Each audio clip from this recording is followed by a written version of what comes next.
आपण साबुदाणा वडा तर सगळेच जण बनवतो. पण कधी-कधी काय होतं ना, वडा काढल्या-काढल्या लगेच नरम पडतो. पाहिजे तसं कुरकुरीत बनत नाही. कधी-कधी तर वडे भरपूर तेल पितात आणि तेलकट होतात आणि कधी-कधी तर अक्षरशः वडा तेलात फुटतो. हे सर्व का होतं? परफेक्ट साबुदाणा वडा कसा बनवायचा? हे जर तुम्हाला शिकायचं असेल, तर हा व्हिडिओ पूर्ण पहा. आणि व्हिडिओ आवडला तर एक लाईक, शेअर आणि तुमच्या मित्र-मैत्रिणींना, फॅमिलीला शेअर करा. नमस्कार मंडळी, मी तेजल. आपलं तेजल्स किचन अँड लाईफ या आपल्या यूट्यूब चॅनलमध्ये आपलं सर्वांचं स्वागत आहे. आज आपण उपवासासाठी परफेक्ट साबुदाणा वडा आणि उपवासाची चटणीची रेसिपी पाहतोय. या व्हिडिओमध्ये भरपूर टिप्स आणि रेसिपी परफेक्ट प्रमाणात सांगितली आहे. त्यामुळे तुमचे साबुदाणे वडे परफेक्टच बनतील.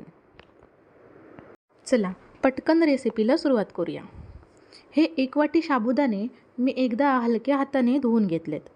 साबुदाणे धुताना जास्त चोळून धुवायचे नाही. साबुदाणे मापून घेताना जेव्हा ते कोरडे असतात तेव्हाच मापून घ्या, कारण भिजत घातल्यानंतर ते फुलून डबल टिबल होतात.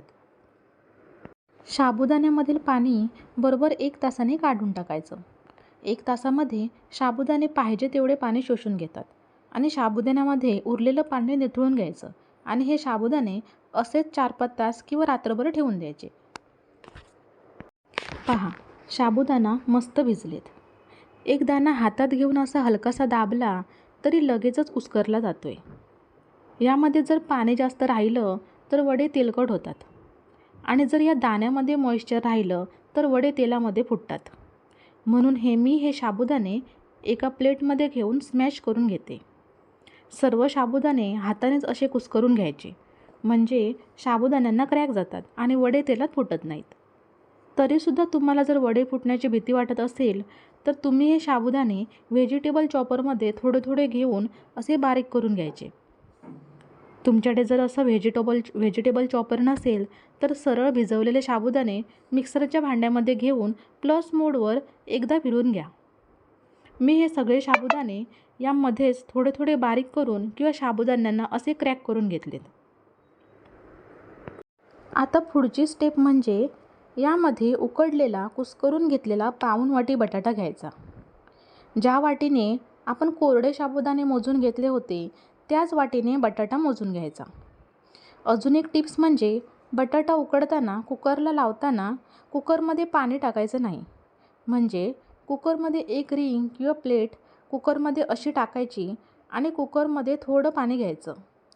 त्या रिंगवर एक डबा ठेवायचा आणि डब्यामध्ये बटाट्याचे 2 तुकडे करून उकडायला ठेवायचे. या डब्यामध्ये पाणी ओतायचं नाही आहे.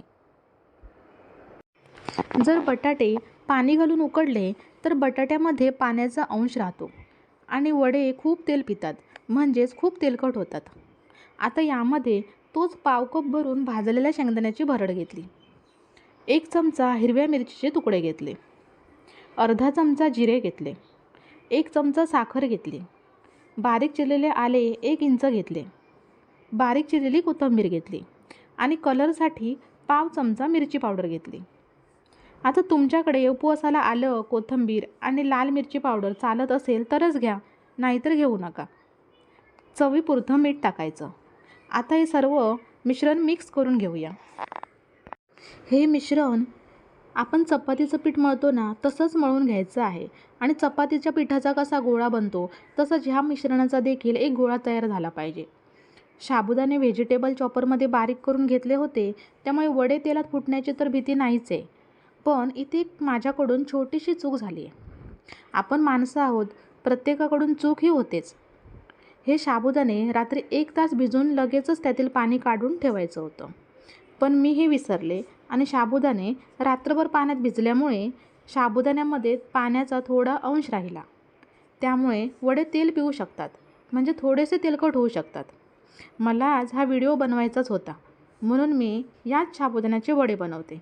पण तुम्ही लक्षात ठेवा, साबुदाणा वडा बनवताना साबुदाणे पाण्यात फक्त 1च तास भिजवायचे, नंतर त्यातील पाणी काढून टाकायचे आणि साबुदाणे रात्रभर तसेच ठेवून द्यायचे.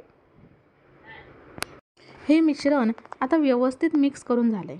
आता याचे वडे बनवून घेऊया. यासाठी यातला एक गोळा हातावर घ्यायचा. गोळा घट्ट दाबून घ्यायचा. तुम्ही नाश्ता सेंटरमध्ये साबुदाणा वडा बनवतात ते बघितलंच असेल. किती घट्ट असं वड्याला बोटाने दाबून दाबून घट्ट वडा बनवतात. वडा सैलसर राहिला तरी देखील वडा चांगला फुगत नाही आणि वडा तेलकट होतो. असं दाबून दाबून गोल चपट्या आकाराचा वडा बनवायचा. वडा जास्त जाड नाही ठेवायचा. आता हे तुम्हाला पण समजतच असेल. माझं हे वड्याचं मिश्रण थोडं पातळ झालं आहे. त्यासाठी तुम्ही साबुदाणा भिजवायची जी मी टिप्स सांगितली ती लक्षात ठेवा. अशा प्रकारे मी सर्व वडे बनवून घेतले.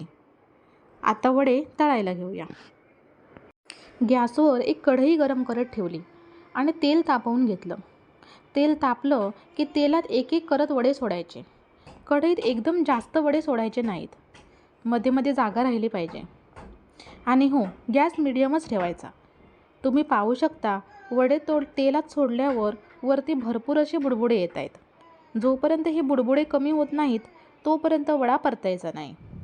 तुम्ही पाहू शकता आता बुडबुडे कमी झालेत. आता वडे पलटवून घेऊया. आता या बाजूने सुद्धा वडे छान क्रिस्पी होईपर्यंत भाजून घ्यायचे.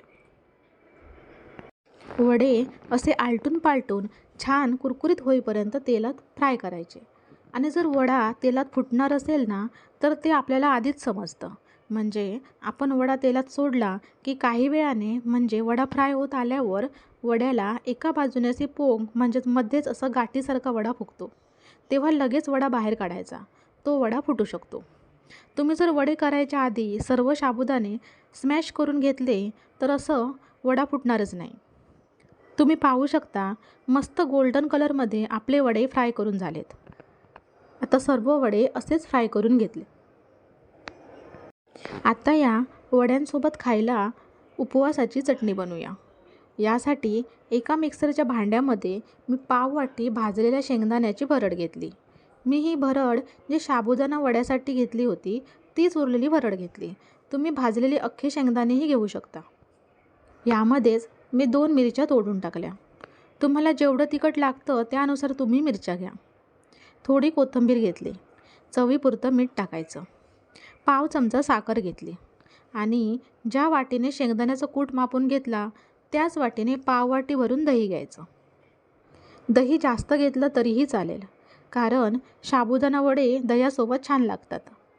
आता हे छान मिक्सरला लावून घेऊया. यामध्ये दही घेतल्यामुळे वाटताना वेगळं पाणी घ्यायची गरज नाही आहे. तुम्ही पाहू शकता मी दही थोडं जास्त घेतलं होतं म्हणून चटणी पातळ झाली. पण अशीच चटणी करून पहा, खूप छान लागते. फक्त तुमच्याकडे उपवासाला कोथिंबीर चालत नसेल तर कोथिंबीर टाकू नका. आता साबुदाणा वडे सर्विंग प्लेटमध्ये काढून घेऊया. कलर पहा किती सुंदर आला आहे. बाजूला चटणीही ठेवली. वड्याचं टेक्स्चर पहा, मस्त कुरकुरीत झाले. वड्यामध्ये तोडून दाखवते. तोडल्यावर पहा, वा खूप छान. वडा मस्त पॉकेटसारखा आतून पोकळ झाला आहे. हा वडा असा चटणीमध्ये बुडवून खायचा, खूप छान लागतो. आता या येणाऱ्या आषाढी एकादशीला या व्हिडिओत सांगितल्याप्रमाणे टिप्स वापरून साबुदाणा वडे नक्की करून पहा. तुम्हाला हा व्हिडिओ आवडला आणि त्यामधील टिप्स आवडल्या असतील तर पटकन एक कमेंट करा आणि तुमच्या नातेवाईकांना मित्रमैत्रिणींना हा व्हिडिओ शेअर करा. व्हिडिओ पूर्ण बघितल्याबद्दल खूप खूप धन्यवाद. पुन्हा भेटू अशीच एक छान रेसिपी घेऊन. तोपर्यंत बाय बाय.